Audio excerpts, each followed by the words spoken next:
ये देखिए next chapter है। इसमें हम पंचायती राज से संबंधित सवालों को करेंगे। तो आइए पहले सवाल पे चलते हैं। भारतीय संविधान के किस भाग में पंचायती राज से संबंधित प्रावधान है? तो भाग 9 में पंचायती राज से संबंधित प्रावधान दिए गए हैं। ठीक है। भारतीय संविधान के किस भाग में नगर पालिकाओं से संबंधित प्रावधान है? तो 9 कै में जो भाग 9 है उसमें पंचायती राज है, और जो नगर पालिकाओं से संबंधित है वो भाग 9 ए है, या फिर भाग 9 कै भी कह सकते हैं। भारतीय संविधान के किस भाग में ग्राम पंचायतों की स्थापना की बात कही गई है? तो भारतीय संविधान के कौन सा भाग है? भाग 4 में पंचायतों की बात कही गई है। तो भारतीय संविधान के निम्नलिखित अनुच्छेदों में कौन सा अनुच्छेद राज्य सरकारों को ग्राम पंचायतों को गठित करने की बात करता है या निर्देशित करता है? तो अनुच्छेद 40 जो नीति निर्देशक तत्वों में बात कही गई है। तो सीधी सीधी बात है, अनुच्छेद 40 में क्या है? ग्राम पंचायतों के गठन की बात है। संविधान की 11वीं अनुसूची में निम्नलिखित में से क्या सम्मिलित है? तो पंचायतों का जो कार्यक्रम है वो उसमें शामिल किया गया है। तो संविधान की 11वीं अनुसूची में क्या है? पंचायतों का कार्यक्रम। पंचायती राज प्रणाली किस पर आधारित है? सत्ता के विकेंद्रीकरण पर। पंचायती राज प्रदान करता है स्थानीय स्तर पर लोकतांत्रिक प्रशासन। पंचायती राज का प्रधान लक्ष्य क्या है? ग्रामवासियों में शक्ति का विकेंद्रीकरण। ठीक है। और क्या है इसमें? ग्रामवासियों के बीच प्रतिद्वंद्विता को बढ़ाना, ग्राम में चुनाव में लड़ने के लिए ग्रामवासियों को प्रशिक्षण देना। नहीं, इसमें यही है, शक्तियों का विकेंद्रीकरण ही है। ठीक है। तो ये ग्रामवासियों में भी नहीं कह सकते हम इसे। शक्तियों का विकेंद्रीकरण का मतलब क्या है? जो भारत राज्य को शक्तियां दी गई हैं संविधान में, उनका ऊपर से नीचे की तरफ विकेंद्रीकरण क्या है? ग्राम पंचायती सिस्टम के अंतर्गत आता है। ठीक है। सवाल बनाने वाले ने सही से नहीं बनाया सवाल। आगे देखिए। क्वेश्चन नंबर 9, पंचायती राज का मुख्य उद्देश्य क्या है? जनता को विकासमूलक प्रशासन में भागीदारी योग्य बनाना। 73वां संविधान संशोधन किससे संबंधित है? पंचायती राज से। 73वां संविधान संशोधन पंचायती राज प्रणाली। 73वां संविधान संशोधन किससे है? पंचायती राज व्यवस्था से। भारत में निम्नलिखित में से किसके अंतर्गत पंचायती राज व्यवस्था की गई है? नीति निर्देशक तत्वों में। अभी पीछे बात कही गई थी अनुच्छेद 40 में। किस संवैधानिक संशोधन द्वारा पंचायती राज संस्थाओं को संवैधानिक दर्जा प्रदान किया गया है? 73वां संविधान संशोधन है। ठीक है। तो 73वें में पंचायती राज है, 74वें में क्या है? नगर पालिका। तो 73वें संविधान संशोधन द्वारा निम्न से कौन सी अनुसूची जोड़ी गई है? तो 73वें संविधान संशोधन के द्वारा 11वीं अनुसूची जोड़ी गई, और 74वें के साथ कौन सी? 12वीं। ठीक है। देखो इसे आगे। तो क्वेश्चन नंबर 12, 73वें संविधान संशोधन के द्वारा 11वीं अनुसूची में पंचायती राज संस्थाओं को कितने कार्य सौंपे गए हैं? तो पंचायती यानी कि जो पंचायत सूची है उसमें कितने विषय हैं, ये बात कह रहा है। तो पंचायत सूची में 29 विषय हैं। तो 73वें संविधान संशोधन के अनुसार पंचायती राज संस्थाओं के अध्यक्ष के कम से कम कितने पद महिलाओं के लिए आरक्षित है? 1/3 पद महिलाओं के लिए आरक्षित है। 73वीं संविधान संशोधन के प्रावधानों को समाज के किस वर्ग को सत्ता हस्तांतरण की दृष्टि से ऐतिहासिक कदम माना गया है? तो महिला वर्ग के लिए इसमें जो 50% का आरक्षण है उसके लिए।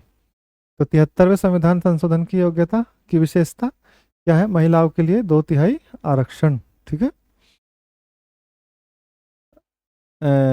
73वें संविधान संशोधन द्वारा पंचायती राज संस्थाओं के लिए किस तरह के चुनाव का प्रावधान है? तो पंचायती राज व्यवस्था में कैसे चुनाव होते हैं? प्रत्यक्ष चुनाव होते हैं। ठीक है। भारत के किसके चुनाव में आरक्षित स्थानों की चक्रानुक्रम से भरे जाने की प्रावधान की प्रक्रिया है? तो पंचायती राज सिस्टम में ही है। आप देखते होंगे अपने पंचायती राज सिस्टम में कभी महिला सीट आ जाती है, कभी एससी आ जाती है, कभी एसटी आ जाती है, कभी सामान्य वर्ग में, कभी ओबीसी वर्ग में। तो ये चक्र चलता है, तो ये पंचायती व्यवस्था में चलता है। पंचायत के विघटन के उपरांत निम्नलिखित में से कौन सी समयावधि के लिए चुनाव कराने हेतु सही है? तो 6 माह के अंदर। ठीक है। तो 6 अगर किसी, देखिए ये सबके लिए ही है, किसी भी संस्था में, चाहे विधानमंडल हो चाहे लोकसभा हो, अगर विघटन हो जाता है किसी कारण से तो 6 माह के अंदर चुनाव कराने जरूरी होते हैं। ये संवैधानिक व्यवस्था है। पंचायती राज संस्थाओं के निर्वाचन के लिए उत्तरदायी क्या है? तो राज्य निर्वाचन आयोग इसके लिए चुनाव कराते हैं। तो आपके जो विधानमंडल और लोकसभा के चुनाव होते हैं उन्हें भारत का चुनाव आयोग कराता है और इन्हें राज्य चुनाव आयोग कराएगा। 73वें संविधान संशोधन के अनुसार पंचायती राज संस्था का कार्यकाल 5 वर्ष होता है। भारत के पंचायती राज के प्रबल समर्थक कौन है? तो राजीव गांधी, सिद्धराज चड्ढा और आपके महात्मा गांधी। वैसे ये मूल जो विचार है महात्मा गांधी जी का है, ठीक है। पंचायती राज संस्थाओं में महिलाओं तथा दुर्बल वर्गों के अधिक प्रतिनिधित्व के समर्थक हैं कौन है? राजीव गांधी। भारत में महिलाओं के लिए स्थान आरक्षित है पंचायती राज संस्थाओं में। 73वें संविधान संशोधन अधिनियम किस तिथि को लागू हुआ है? 24 अप्रैल 1993 में।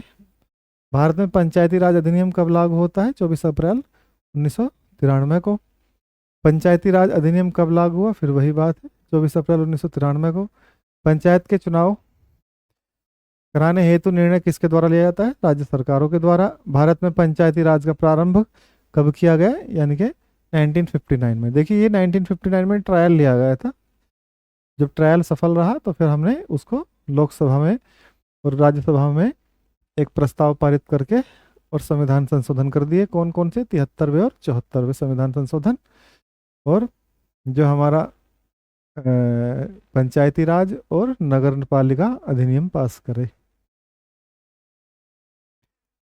पंचायती राज प्रथम प्रवर्तित किया गया है राजस्थान में, ठीक है। तो नागौर की जो वहाँ जो पंचायती व्यवस्था वहाँ लागू की गई थी उस ट्रायल के लिए। और भारत में सबसे पहले राजस्थान में पंचायती राज व्यवस्था किस वर्ष? यानी कि 1959 में। स्थानीय ग्रामीण शासन के रूप में पंचायती राज प्रणाली सर्वप्रथम क्रमानुसार बतानी है आपको। तो सबसे पहले आपका राजस्थान में है और फिर आंध्र प्रदेश में है।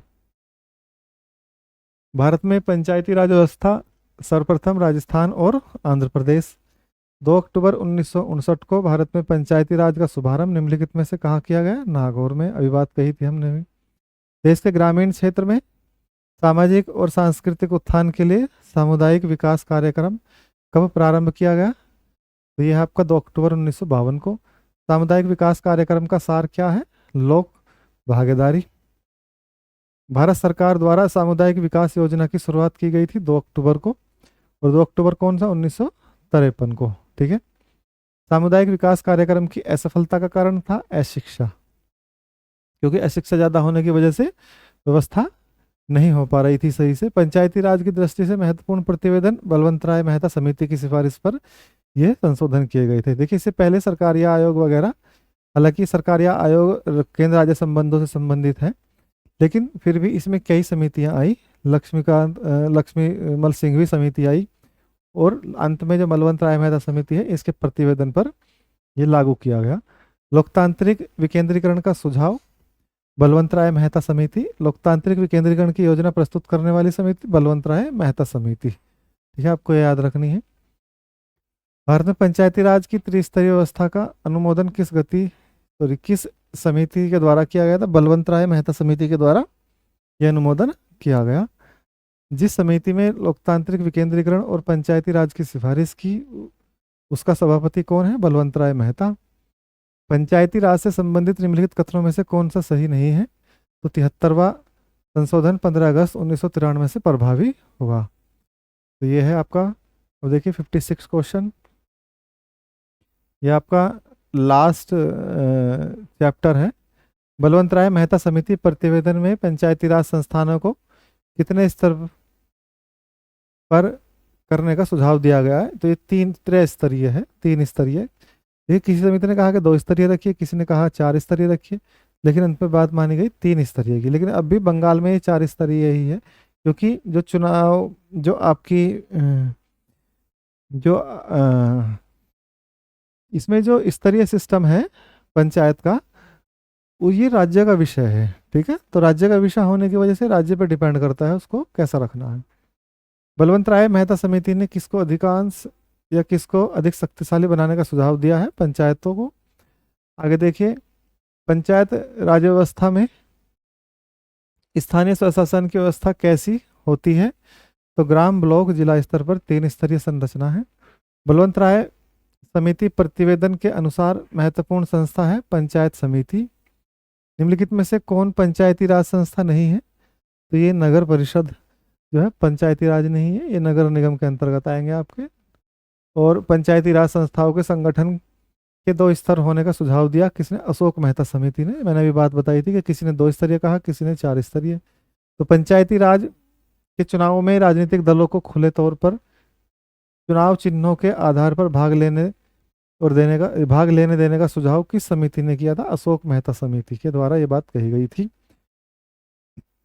1977 में केंद्र सरकार ने पंचायती राज संस्था की कार्यप्रणाली और ढांचे में सुधार लाने के उद्देश्य से इस समिति को नियुक्त किया। तो ये अशोक मेहता समिति है।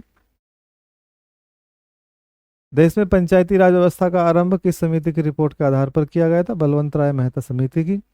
बलवंत राय मेहता समिति की अनुशंसाओं के आधार पर किस वर्ष पंचायती राज व्यवस्था को लागू किया गया? 1959। अशोक मेहता समिति ने पंचायती राज व्यवस्था के अंतर्गत कितने स्तरीय ढांचे के स्थापना की सलाह दी है?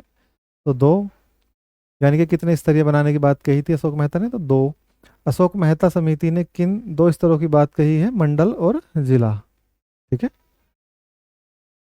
अशोक मेहता समिति किससे संबंधित है?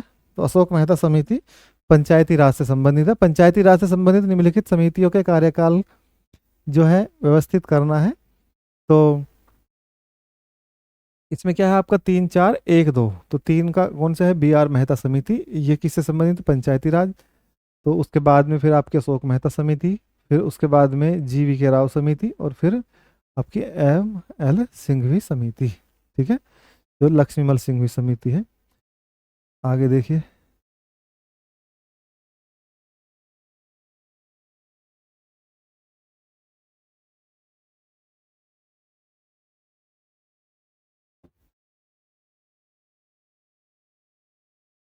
उन्नीस में पंचायती राज व्यवस्था की समीक्षा के लिए गठित समिति की अध्यक्षता किसने की थी? अशोक मेहता ने। पंचायती राज संस्थाओं के निम्नतर स्तर पर कौन है? ग्राम सभा और पंचायत। पंचायती राज संस्थाओं के उच्चतम स्तर पर कौन है? जिला परिषद। पंचायती राज की आधारशिला क्या है? ग्राम सभा। पंचायत समिति का मुख्य निष्पादक होता है खंड विकास अधिकारी। जिला परिषद का मुख्य कार्य क्या है? समन्वय एवं पर्यवेक्षक। पंचायती राज की मुख्य उपलब्धि क्या है? राजनीतिक चेतना का विकास।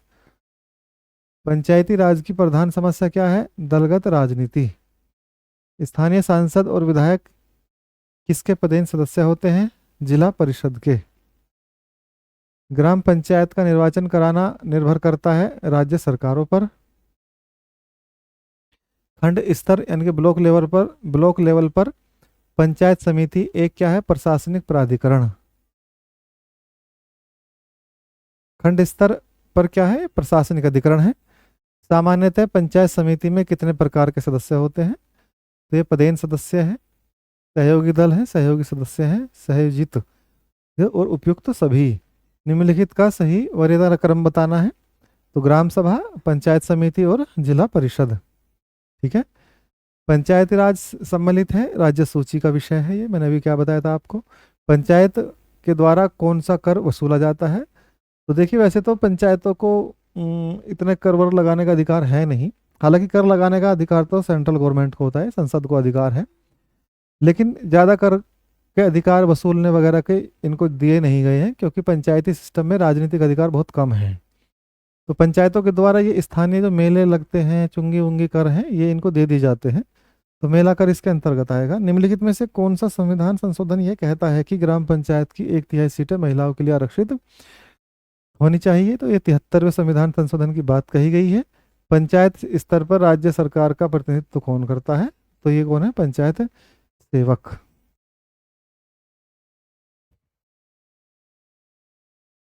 निम्नलिखित में से कौन पंचायती राज की 3 स्तरीय व्यवस्था के अंतर्गत नहीं है? तो ये तहसील स्तर इसमें नहीं आती है। पंचायती राज व्यवस्था अपनाई गई थी तो लोकतांत्रिक शक्तियों के विकेंद्रीकरण के लिए, बिल्कुल। पंचायत चुनाव के लिए उम्मीदवारों की न्यूनतम आयु कितनी रखी गई है? 21 वर्ष इसमें रखी गई है। चुनाव के लिए का मतलब है चुनाव लड़ने का अधिकार। ठीक है। भाग लेने का अधिकार कितना है? 18, यानी कि उसमें वोट डालने का अधिकार 18 उम्र है और ये 21 उम्र। पंचायती राज के क्षेत्र में नहीं आता है। माध्यमिक शिक्षा पंचायती राज्य के अंतर्गत नहीं आता है। तो प्राइमरी शिक्षा वगैरह, सड़कें वगैरह ये सब आती हैं। सॉरी, प्राइमरी शिक्षा भी नहीं आती। लाइब्रेरी वगैरह आती है पंचायत के अंतर्गत। पंचायती राज संस्था के अधिकतम आय का स्रोत क्या है? सरकारी अनुदान। तो पंचायती राज संस्था के अधिकतम आय का क्या? सरकारी अनुदान है। और पंचायत समिति का गठन क्या कब होता है? प्रखंड स्तर पर। पंचायत समिति के प्रशासन का प्रबंध एक सरकारी अधिकारी करता है, जिसे कहते हैं खंड विकास पदाधिकारी। पंचायती राज त्रिसोपान प्रणाली का प्राथमिक भाग क्या है? ग्राम पंचायत है। राजस्थान में पंचायती राज व्यवस्था की शुरुआत किस जिले से हुई? नागौर जिले से ये व्यवस्था की शुरुआत हुई थी। बलवंतराय मेहता समिति का गठन किस वर्ष किया गया? 1957 में। पंचायती राज समिति के सदस्य हैं तो प्रत्यक्ष रूप से जनता द्वारा निर्वाचित किए जाते हैं। पंचायती राज संस्थाएं अपनी निधि हेतु निर्भर हैं सरकारी अनुदान पर। ग्राम पंचायतों की आय का स्रोत कौन सा है? मेला और बाजार कर। एक विकास खंड पर पंचायत समिति होती है, एक प्रशासकीय अधिकारी, या सॉरी अधिकारी नहीं है, अधिकरण है। आगे देखिए।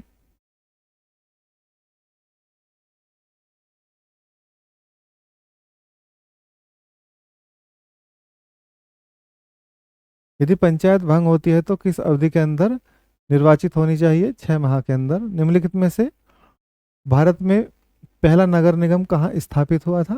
चेन्नई में। ठीक है। भारत में पंचायती राज प्रणाली का शुभारंभ कब हुआ और कहाँ हुआ? ये 2 अक्टूबर 1900 आपका 59। और कहाँ? नागौर में। और ये नागौर कहाँ है? राजस्थान में।